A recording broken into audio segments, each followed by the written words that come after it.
तो आज के लेक्चर में हम लोग बेसिकली दो टॉपिक्स कवर करेंगे। पहला तो जो है ये कीटोजेनेसिस ही है, और जो दूसरा टॉपिक होगा वो होगा बीटा ऑक्सीडेशन का। तो कीटोजेनेसिस के बारे में हम लोग कुछ बातें कर लें। तो सबसे पहली बात क्या है कीटोजेनेसिस की, कि एक्चुअली में कीटोजेनेसिस होता क्या है। कीटो का मतलब हो गया कीटोन बॉडीज, और जेनेसिस का मतलब हो गया उनको फॉर्म करना, यानी फॉर्मेशन ऑफ कीटोन बॉडीज। तो इसको कैसे डिफाइन करेंगे?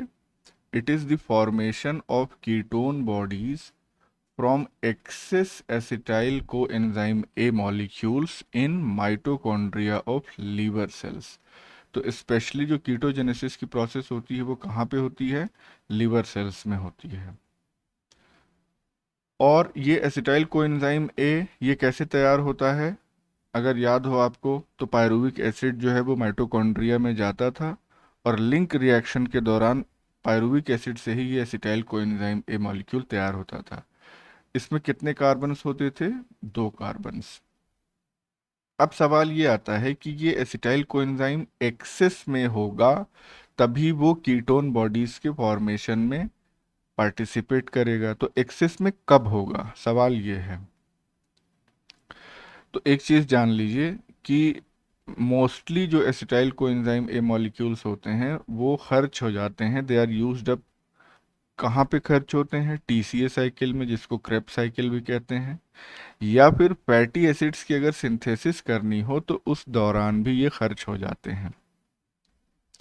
लेकिन कुछ ऐसी परिस्थितियां होती हैं जब ये माइटोकॉन्ड्रिया के अंदर एक्युमुलेट हो जाते हैं। और किस माइटोकॉन्ड्रिया में? लीवर सेल्स की माइटोकॉन्ड्रिया में।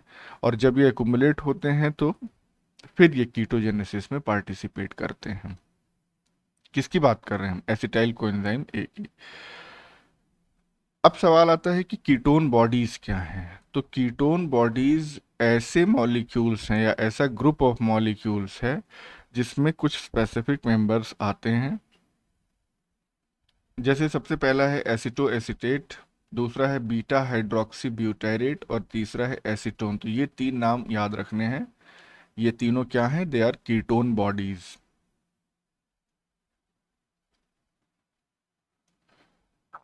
अब जो कीटोजेनेसिस की प्रोसेस है उसके बारे में हम बात कर लेते हैं। तो इस प्रोसेस में बेसिकली होता ये है कि ये जो एसिटाइल कोएंजाइम ए मॉलिक्यूल्स हैं, कितने? दो। तो दो एसिटाइल कोएंजाइम ए मॉलिक्यूल्स, इनका कंडेंसेशन होता है, मतलब कि आपस में जुड़ते हैं। और इसमें जो एंजाइम इस्तेमाल होता है वो होता है एसिटो एसिटाइल को ए थायोलेज। यहाँ से कोएंजाइम ए निकल जाता है, और फाइनली हमको यहाँ पे अगले स्टेप में एसिटो एसिटाइल कोएंजाइम ए मिलता है। इस नेक्स्ट स्टेप के सबस्ट्रेट पे एक्ट करता है ये एंजाइम एचएमजी को ए सिंथेज। अब ये एचएमजी ही यहाँ पे बनेगा, तो जाहिर सी बात है इसी को सिंथेसाइज करने वाला ये एंजाइम होगा। एचएमजी का मतलब क्या होता है? This HMG stands for beta hydroxy beta methyl glutaryl. तो एचएमजी। और यहाँ पे एक और मॉलिक्यूल जो है वो एसिटाइल कोएंजाइम ए का इन्वॉल्व होता है।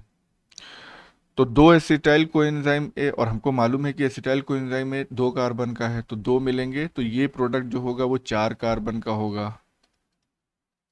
लेकिन यहाँ पे एक और दो कार्बन का एसिटाइल कोएंजाइम में रिएक्शन में शामिल हो गया, तो एचएमजी कोए जो बनेगा वो सिक्स कार्बन प्रोडक्ट होगा। अब ये एचएमजी कोए जो है वो नेक्स्ट स्टेप की रिएक्शन के लिए सबस्ट्रेट की तरह एक्ट करेगा। इसके ऊपर ये लाइएज एंजाइम एक्ट करेगा, और यहाँ से ये जो एसिटाइल को ए एंटर किया था वो बाहर निकल जाएगा, तो हमको मिलेगा एसिटो एसिटेट। और जब ये एसिटाइल कोएंजाइम ए बाहर निकल गया, कुल मिला के ये एचएमजी को ए जो है वो वापस से टूटता है into acetyl co A and एसिटो acetate, तो ये वापस से चार कार्बन का हो गया। अब ये एसिटो एसिटेट, इसके साथ दो चीजें हो सकती हैं।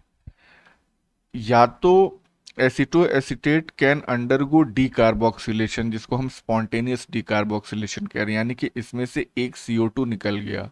यानी एक कार्बन यहाँ से निकल गया तो हमको मिला एसीटोन, तो ये कितने कार्बन का हो जाएगा, 3 कार्बन का हो जाएगा। इस डीकार्बोक्सिलेशन रिएक्शन को कैटेलाइज करता है डीकार्बोक्सिलेज एंजाइम। दूसरा केस क्या हो सकता है एसीटोएसीटेट के साथ, कि ये कन्वर्ट हो जाए इनटू बीटा हाइड्रोक्सी ब्यूटारेट।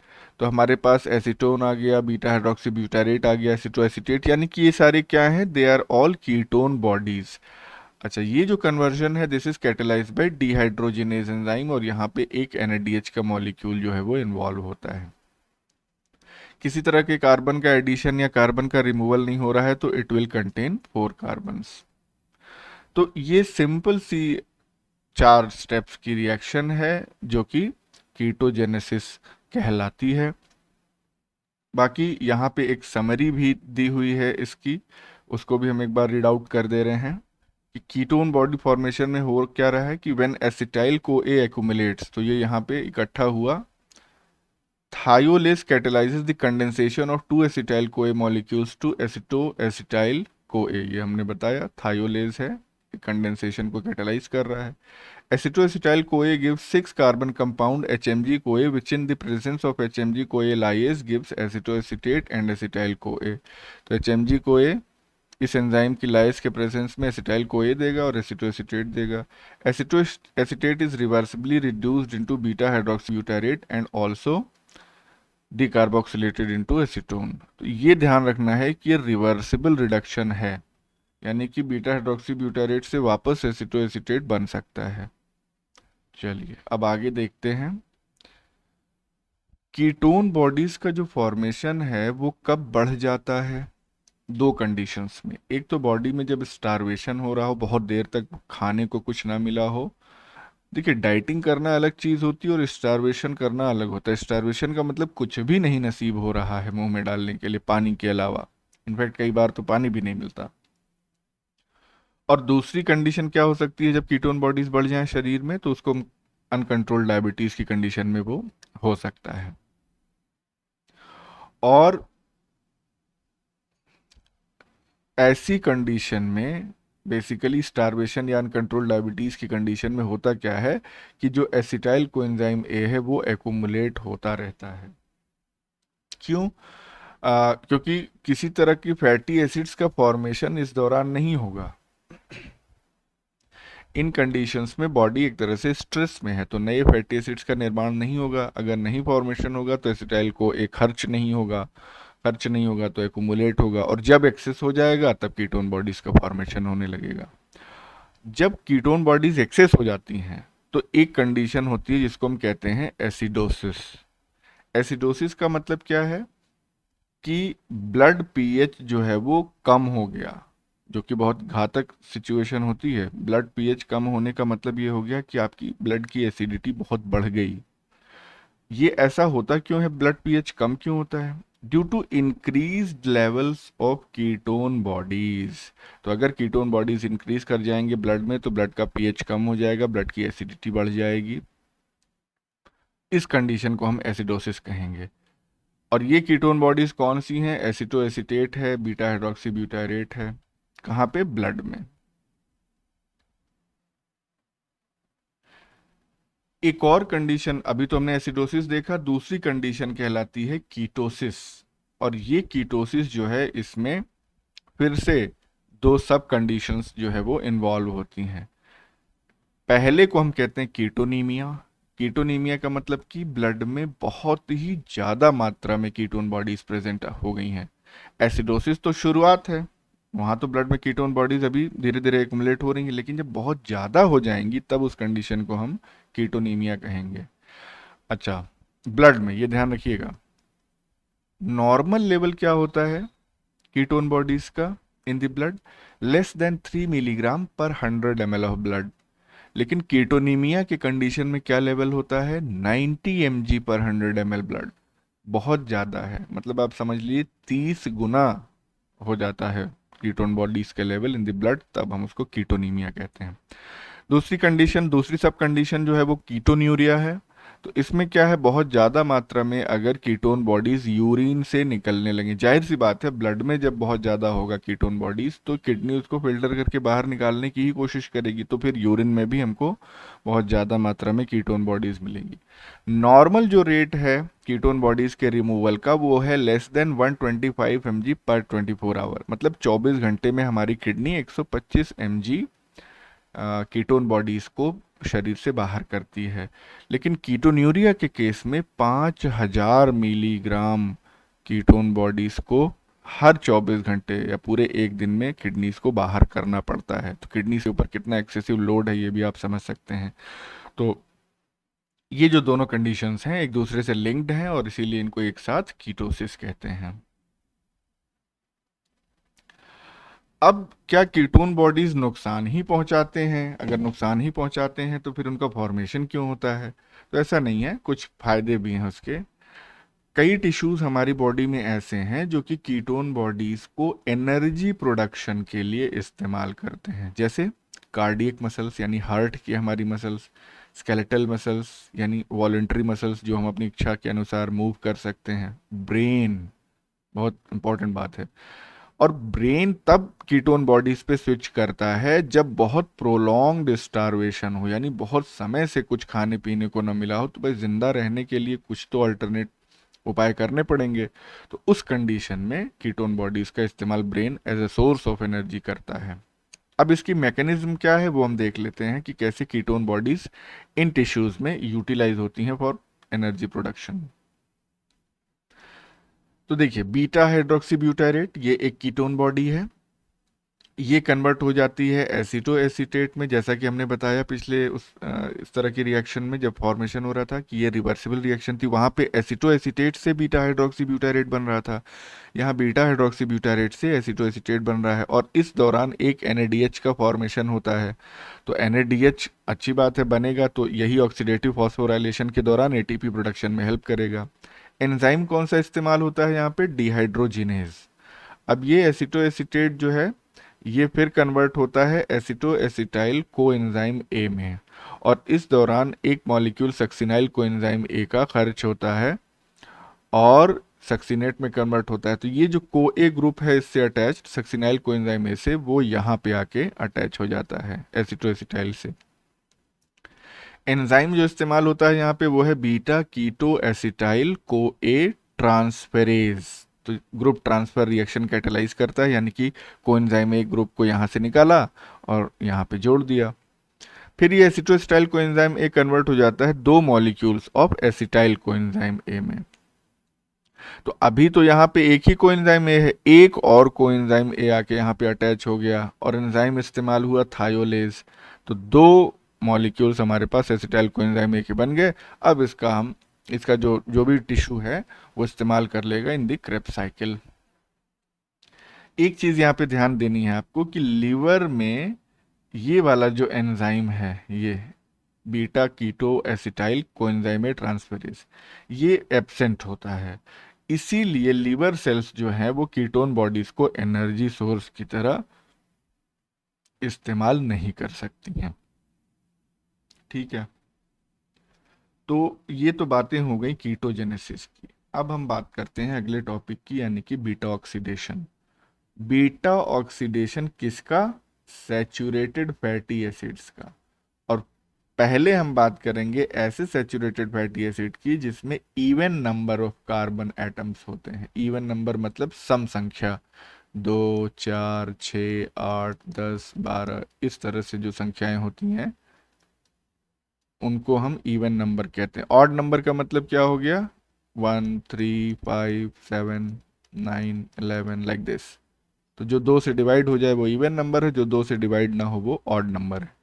तो पहले हम even number of carbon atom containing saturated fatty acid की बात करेंगे। एग्जाम्पल है पामिटिक एसिड, 16 कार्बन का सैचुरेटेड फैटी एसिड होता है ये। तो व्हाट इज बीटा ऑक्सीडेशन? तो बीटा ऑक्सीडेशन का मतलब है degradation of fatty acids bye sequential removal of 2 carbons from carbonyl end of fatty acid. Fatty acid का आपको हमने जनरल फॉर्मूला बताया है, नहीं याद आ रहा होगा तो एक बार वो वीडियो देख लीजिएगा। जिसमें बायोमोलिक्यूल्स के बारे में हमने डिस्कस किया है। तो बीटा ऑक्सीडेशन में बेसिकली होता यह है कि फैटी एसिड्स का डिग्रेडेशन होता है। और ऐसा नहीं है कि एक बार में जितने भी कार्बन्स हैं उसको सबको अलग कर दिया जाता, नहीं, हर बार दो दो कार्बन्स को रिमूव किया जाता है। ठीक है। Organic acids containing carboxylic group, this is a fatty acid, very simple. तो हर एक सीक्वेंशियल स्टेप में दो कार्बन रिमूव होंगे, तो दो कार्बन पहली साइकिल में रिमूव हो गए, अब अगले दो कार्बन रिमूव होंगे, फिर अगले दो कार्बन रिमूव होंगे। तो इसका मतलब कि जितने भी कार्बन रिमूव करने हैं उस फैटी एसिड से, यानी कि उसको धीरे धीरे तोड़ना है, उतने divided by two number of cycles या नंबर ऑफ स्टेप्स चाहिए होंगे, क्योंकि हर एक स्टेप में दो कार्बन निकल जा रहा है। तो 16 कार्बन अगर हैं तो हमको कितने स्टेप्स चाहिए? 8 चाहिए। अब 8 चाहिए या 7 चाहिए, ये मैटर ऑफ डिस्कशन है, वो हम भी आगे देखेंगे। तो अगला पॉइंट है कि after each cycle of degradation one acetyl co A is formed which is used in TCA. अब देखिए कितनी अच्छी बात है यहाँ पे, कि यहाँ पे सीक्वेंशियल रिमूवल कितने कार्बन का हो रहा है? 2 कार्बन का। और इन्हीं 2 कार्बन की हेल्प से बन क्या रहा है? एक एसिटाइल कोएंजाइम ए। और ये हम जानते हैं कि एसिटाइल कोएंजाइम ए एक 2 कार्बन कंपाउंड होता है। तो हर साइकिल के बाद एक मॉलिक्यूल एसिटाइल कोएंजाइम ए का बन जाएगा और उसका इस्तेमाल क्रेब साइकिल में कर लिया जाएगा। तो इस तरह से हमको फैटी एसिड से एनर्जी मिल जाएगी। इसको बीटा ऑक्सीडेशन क्यों कहते हैं? बीटा ऑक्सीडेशन इसलिए कहते हैं क्योंकि जो बीटा कार्बन है फैटी एसिड्स का, वही ऑक्सीडाइज होता है। अब बीटा कार्बन समझ लीजिए यहाँ पे, देखो जैसे ये हो गया हमारा कार्बोक्सिलिक ग्रुप, ठीक है। कार्बोक्सिलिक ग्रुप से अटैच्ड पहला कार्बन जो होता है वो होता है अल्फा कार्बन, और जो दूसरा कार्बन होता है ये होता है बीटा कार्बन। तो ये बीटा कार्बन जो है ये ऑक्सीडाइज होगा, इसीलिए इसको हम बीटा ऑक्सीडेशन कहते हैं। लोकेशन की अगर हम बात करें तो बीटा ऑक्सीडेशन मेनली कहाँ या प्राइमरीली कहाँ पे होता है? माइटोकॉन्ड्रिया में। तो ये बात ध्यान रखनी है, माइटोकॉन्ड्रिया में बीटा ऑक्सीडेशन होता है। अब हम आते हैं प्रोसेस पे कि बीटा ऑक्सीडेशन एक्चुअली में होता कैसे है। तो सबसे पहला जो काम होता है बीटा ऑक्सीडेशन में, वो होता है कि फैटी एसिड जो मॉलिक्यूल है उसको एक्टिवेट करना है। एक्टिवेट करने के बाद उसको माइटोकॉन्ड्रिया के अंदर भेजना है। क्यों? क्योंकि फैटी एसिड्स जो होते हैं वो साइटोसॉल में प्रेजेंट होते हैं, वहीं उनका एक्टिवेशन होता है। और जब एक बार एक्टिवेट हो जाते हैं तब इनको माइटोकॉन्ड्रिया में भेजा जाएगा, क्योंकि अभी हमने देखा बीटा ऑक्सीडेशन माइटोकॉन्ड्रिया के अंदर होता है। तो जो रिएक्शन है एक्टिवेशन की वो क्या है वो हम देख लेते हैं। जैसे मान लीजिए कि ये एक फैटी एसिड है, ठीक है। आर ग्रुप लगा हुआ है, अब ये लंबा कार्बन चेन होगी, उसको पूरा लिखने की जरूरत नहीं है। और ये हो गया CH2 COOH, simple organic acid है। कि अगर यहाँ पे भी हम कार्बन आपको डिनोट कर दें तो ये वाला ये COOH ग्रुप कार्बोक्सिलिक ग्रुप हो गया, इससे अटैच्ड ये कार्बन है अल्फा, और दूसरा कार्बन जो है वो हो जाएगा बीटा। इसी का ऑक्सीडेशन होना है बेसिकली।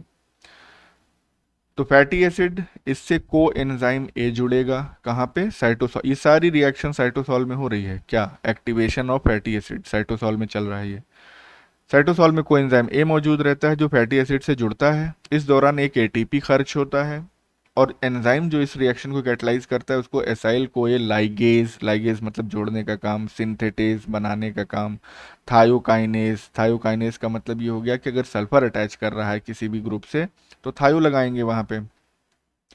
तो को ए के अटैचमेंट के बाद बनता क्या है? फैटी एसिल को ए।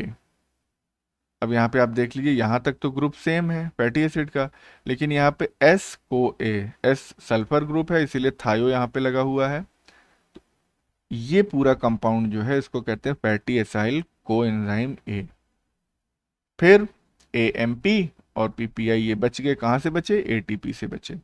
ये हमारा फैटी एसाइल तैयार हो गया।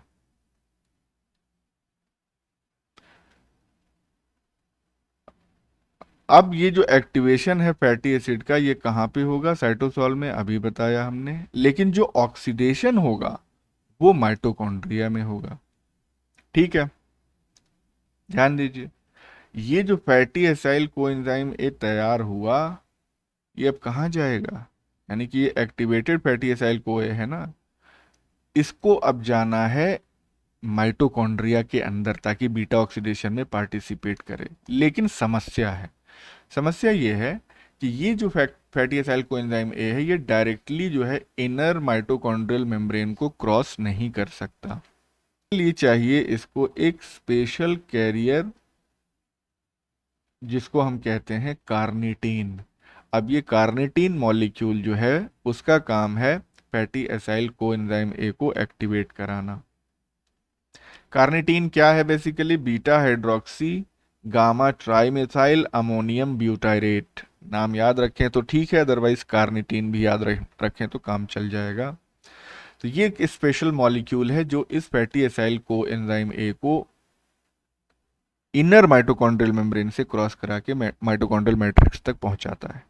देखते हैं आगे। अच्छा, एक चीज और यहां पे ध्यान देने वाली है कि ऐसे फैटी एसिड्स जिनमें 12 कार्बन से कम होते हैं वो माइटोकॉन्ड्रिया में आसानी से घुस जाते हैं, उनको किसी भी कार्निटीन मॉलिक्यूल की हेल्प की जरूरत नहीं पड़ती है। अच्छा, अगर 12 कार्बन से ज्यादा होगा, जैसे जो एग्जांपल लेके हम चल रहे हैं पामिटिक एसिड का, तो ये तो 12 कार्बन से ज्यादा है, 16 कार्बन है इसमें, तो इसमें कार्निटीन मीडिएटेड ट्रांसफर होगा फैटी एसाइल को ए का, कहाँ पे, माइटोकॉन्ड्रिया के मैट्रिक्स में। और ये जो कार्निटीन मीडिएटेड ट्रांसफर होता है इसको हम कहते हैं कार्निटीन शटल। शटल, ठीक है, शटल सिस्टम मतलब शटल सेवा।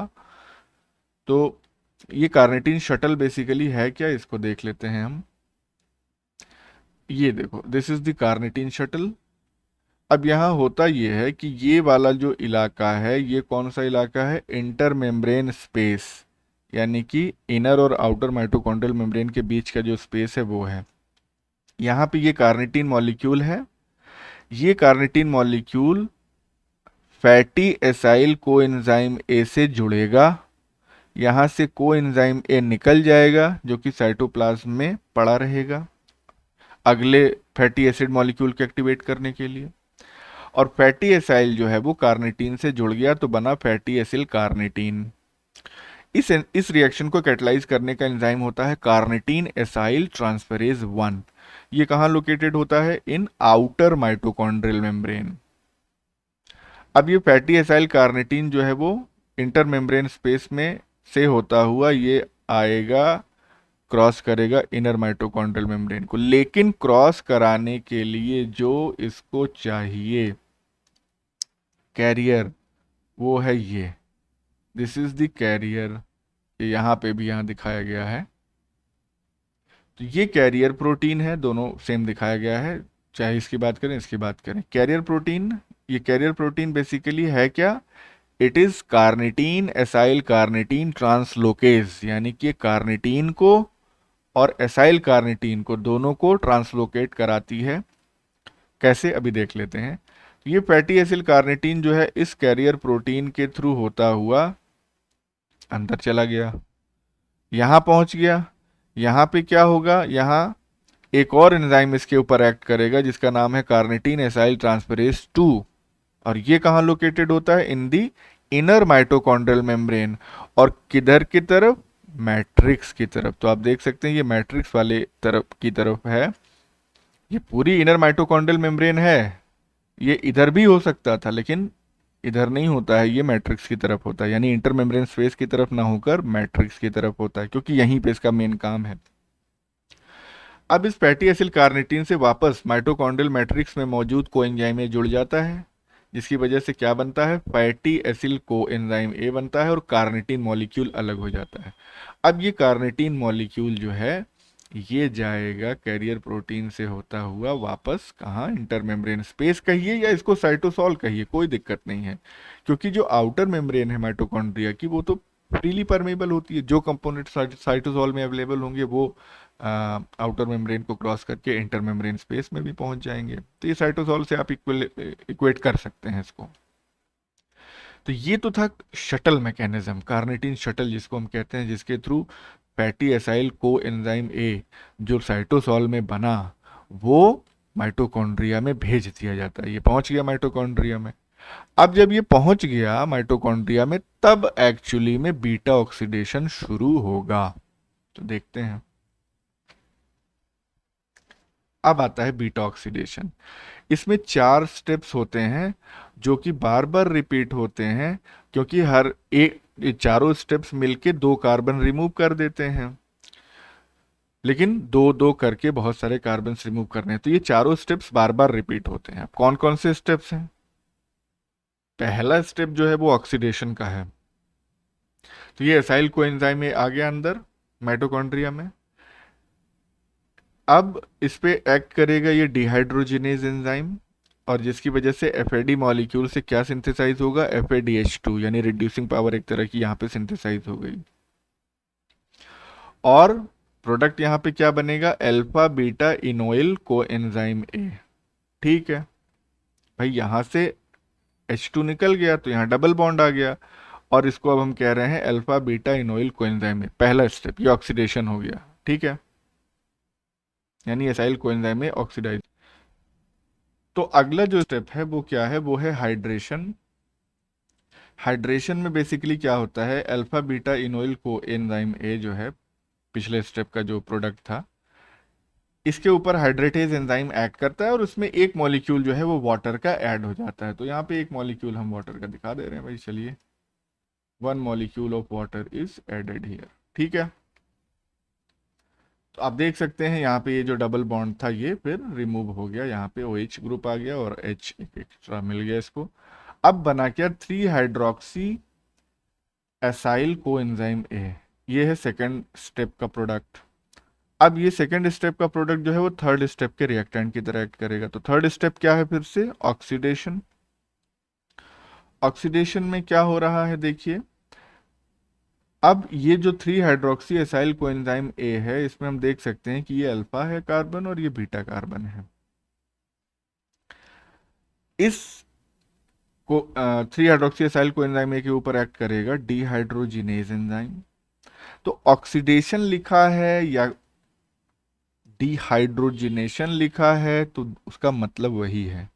ठीक है, कहीं कहीं ये भी लिखा हो सकता है ऑक्सीडेशन या डिहाइड्रोजिनेशन। सिमिलरली पिछले स्टेप में भी, या जो पहला स्टेप था वहां पे भी हम यहाँ पे डिहाइड्रोजिनेशन लिख सकते हैं, कोई फर्क नहीं पड़ता। बस एक टर्म और ऐड हो गया तो आपको कंफ्यूजन नहीं होगी बाद में कहीं अगर पढ़ें आप तो यहाँ पे क्या हो रहा है? जो हाइड्रोजन निकला यहाँ से वो इस NAD+ से ऐड हो गया, और NADH यानी फिर से रिड्यूसिंग पावर जो है वो तैयार हो गई। तो एक्चुअली में वो हाइड्रोजन निकल कहाँ से रहा है? तो आप अगर इसको गौर से देखें तो ये जो कार्बन वाला है, ये बीटा कार्बन, इसका जो हाइड्रोजन है, थोड़ा सा इसको हम हाईलाइट कर दे रहे हैं इस तरह से, ये वाला, यही एक्चुअली में यहाँ से रिमूव हो रहा है। और जब H रिमूव होता है तो अकेले नहीं रिमूव होता है, ये H2 के फॉर्म में निकलेगा, तो ये वाला HOH का ये भी निकल जाएगा। तो इस तरह से यहाँ पे डबल बॉन्ड इंट्रोड्यूस हो जाएगा, और हमको जो प्रोडक्ट मिलेगा वो हो गया बीटा कीटो एसाइल कोएंजाइम है। ये तीसरा स्टेप हो गया। अब चौथा स्टेप जो है वो है थायोलिसिस का। तो थायोलिसिस में बेसिकली होता क्या है, ध्यान दीजिए। ये बीटा कीटो एसाइल को ए है, इससे एक और कोएंजाइम ए आके ऐड हुआ। थायोलेज एंजाइम की प्रेजेंस में ये जो कंपाउंड है ये टूट गया 2 कंपाउंड्स में, एसाइल कोएंजाइम ए और एसिटाइल कोएंजाइम ए में। तो इसका मतलब इतना पोर्शन, हाफ पोर्शन जो है वो एसाइल कोएंजाइम ए में कन्वर्ट हो गया। ध्यान से देखिए, ये इस तरह से इसको हम दिखा दें, यहां से इतने पोर्शन से आके कौन अटैच हो गया इससे? ये कोएंजाइम ए यहाँ पे आके जुड़ गया, तो ये बन गया हमारा एसाइल कोएंजाइम ए। और ये जो इधर का पोर्शन है पूरा, it gets converted into CH3COSC acetyl coenzyme. ये एसिटाइल कोएंजाइम ए 2 कार्बन का है, एक कार्बन ये हो गया, दूसरा कार्बन ये हो गया।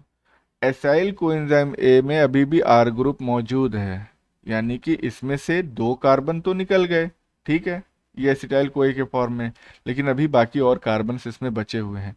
तो ये एसाइल कोएंजाइम ए जो है वो फिर से अगले राउंड, अगली साइकिल में जाएगा, फिर से 4 स्टेप इसके साथ होंगे, तो फिर एक और एसिटाइल कोए बनेगा 2 कार्बन का, तो फिर ये 2 कार्बन शॉर्ट हो जाएगा, ऐसे ही चलता रहेगा। तो the series of 4 reactions produces 1 acetyl CoA, देखा हमने, एंड 1 फैटी एसाइल कोए, जो कि 2 कार्बन से छोटा हो चुका है क्योंकि 2 कार्बन निकल गया। अब ये जो फैटी एसाइल कोए बना, ये वाला, it undergoes another beta oxidation cycle, ठीक है, जाएगा। जब ये रिपीटिशन होता है साइकिल का पामिटिक एसिड से, पामिटिक एसिड में 16 कार्बन का इवन नंबर, तो हमको 8 मॉलिक्यूल्स एसिटाइल कोएंजाइम ए के, 16 कार्बन है तो जाहिर सी बात है 8 मॉलिक्यूल्स हमको एसिटाइल कोए के मिलेंगे। स्टोइकियोमेट्री अगर हम बात करें कि पूरी ओवरऑल रिएक्शन बीटा ऑक्सीडेशन की क्या होती है, तो पार्मिटोइल कोएंजाइम ए, यानी कि फैटी एसाइल कोएंजाइम ए, यही तो है फैटी एसाइल कोएंजाइम ए, यही है। कौन सा ले रहे हैं, पामेटिक एसिड, तो पामेटोइल हो जाएगा। पामेटोइल कोएंजाइम ए प्लस 7 मॉलिक्यूल्स और लगेंगे कोएंजाइम ए के, प्लस 7 एफएडी मॉलिक्यूल्स लगेंगे, 7 एनएडी प्लस और 7 वाटर मॉलिक्यूल्स। तो इससे हम साफ साफ देख सकते हैं कि बीटा ऑक्सीडेशन जो है उसमें कितनी साइकिल रन करेगी, 7 साइकिल रन करेगी, क्योंकि लास्ट वाला तो अपने आप 2 कार्बन का ही बचेगा, ये भी तो सोचने की बात है। तो 7 साइकिल में बीटा ऑक्सीडेशन कंप्लीट होगा, इसीलिए 7 सारे मॉलिक्यूल्स कंज्यूम हो रहे हैं। और प्रोडक्ट हमको क्या मिलेगा, 8 एसिटाइल को एंजाइम में। 8 कैसे मिल जाएंगे, क्योंकि लास्ट में जो 2 टूटेगा, अरे भाई जैसे 2 चीजें हैं, 3 चीजें हैं, 4 चीजें मान लो, तो इनको जोड़ने के लिए कितने बॉन्ड्स चाहिए, 4 चीजों को जोड़ने के लिए चाहिए सिर्फ 3 बॉन्ड, तो इनको अलग अलग करना होगा तो 3 ही बॉन्ड तो ब्रेक होगा। इसी तरह से 16 चीजों को जोड़ने के लिए चाहिए होंगे 15 बॉन्ड। और चूंकि यहाँ पे कहानी क्या है, यहाँ पे एक बार में 2 टूट रहा है, तो 8, और 8 चीजों को तोड़ने के लिए 7 चाहिए होंगे बॉन्ड, तो ये 7 चल रहा है साइकिल। फिर 8 एसिटाइल कोएंजाइम क्यों बनेंगे, क्योंकि लास्ट स्टेप में तो जैसे ये टूटेगा तो ये 2 हो जाएंगे ना, तो एक्स्ट्रा हो जाएंगे, एक ही बॉन्ड तोड़ने से 2 मॉलिक्यूल मिल जाएंगे, तो 8 एसिटाइल कोएंजाइम ए। अब ये सारे क्या हैं, ये कहाँ एंटर करेंगे, टीसीए साइकिल में, टीसीए साइकिल में एंटर कर गए, वहां से इनका जो होना होगा होगा, एनर्जी प्रोड्यूस होगी। प्लस 7 एफ भी मिले हमको यहाँ से, और 7 NADH मिल गए, और ये सब कहाँ जाएंगे, ये oxidative phosphorylation during electron transport chain या इलेक्ट्रॉन ट्रांसपोर्ट सिस्टम, और वहाँ इनसे भी एनर्जी मिल जाएगी। तो इससे भी एनर्जी मिलेगी, इससे भी एनर्जी मिलेगी, तो फैट से इसीलिए हमको खूब एनर्जी मिलती है, ठीक है। अब हम बात करेंगे oxidation of fatty acids with odd number of carbon atoms. अभी हमने इवन नंबर की बात की थी, पामिटिक एसिड 16 कार्बन, अब ऑड नंबर की बात करेंगे। तो ऐसे फैटी एसिड्स में जब ऑक्सीडेशन होता है तो लास्ट में याद करिए कि एक एक्स्ट्रा बच जाएगा। ऑड नंबर का मतलब कि चलो इमेजिन कर लेते हैं हम कि 5 नंबर था, वैसे इतना कम होता नहीं है, 5 नंबर या 5 कार्बन नंबर, एक सेकेंड, आप इमेजिन करिए कि 5 कार्बन कंटेनिंग है, तो पहली ही साइकिल, ये तो एक ही साइकिल में कंप्लीट हो जाएगा, कोई बात नहीं। 5 कार्बन है अगर, तो इसमें एक साइकिल हुई, साइकिल 1, तो हमको 2 कार्बन अलग मिल गए in the form of acetyl CoA, और फिर 3 कार्बन का एक प्रोडक्ट मिल गया। क्या ये 3 कार्बन अगली साइकिल में जा सकता है, अरे भाई नहीं, कम से कम 4 कार्बन होने चाहिए थे तभी अगली साइकिल में जाता, तो ये अगली साइकिल में नहीं जाएगा। अब ये जो 3 कार्बन का कंपाउंड है वो एक्चुअली है कौन, ये प्रोपियोनिल कोएंजाइम ए, तो ये बच जाता है फाइनली, ठीक है। अब इसमें जो स्टेप्स हैं वो क्या हैं देख लेते हैं।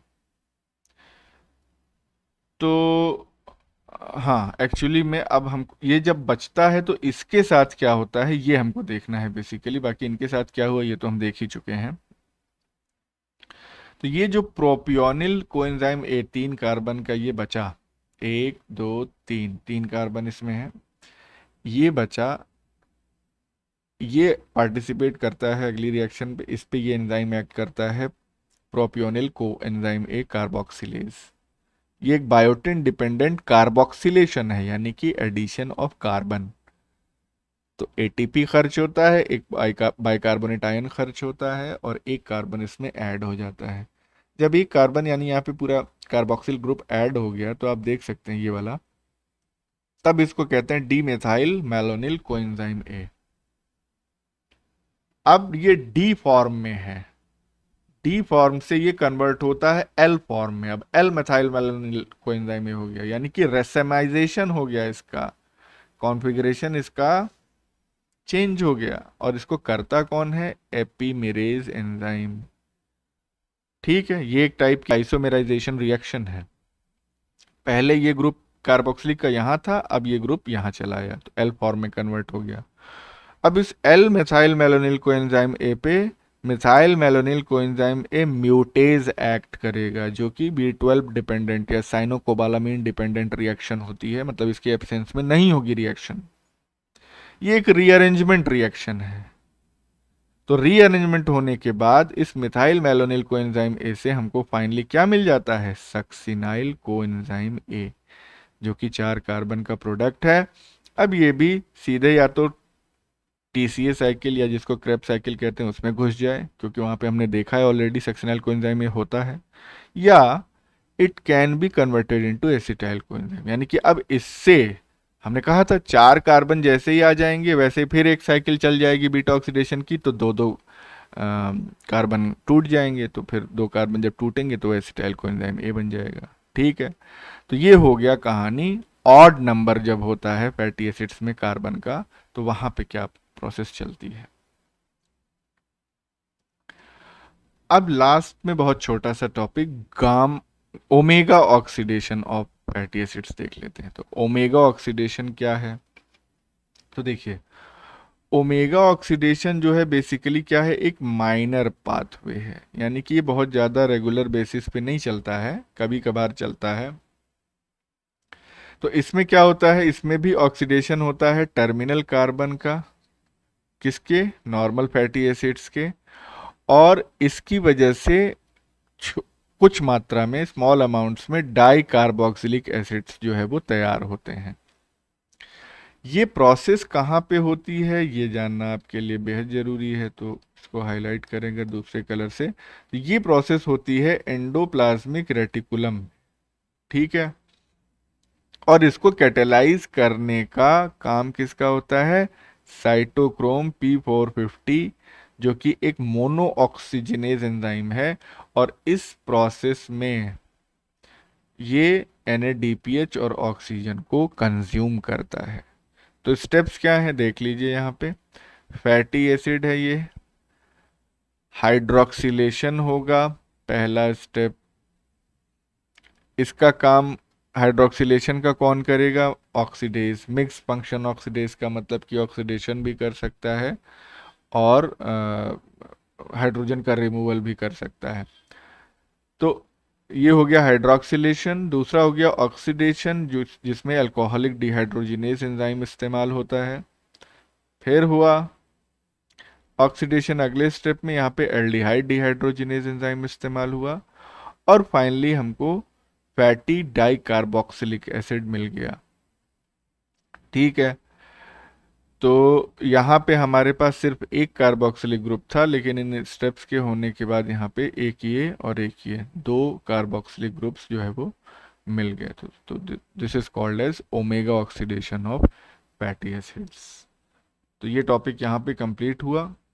एक वीडियो लेक्चर आपको और हम देंगे आज ही, and then you will be able to complete the syllabus and go and prepare well for your exam.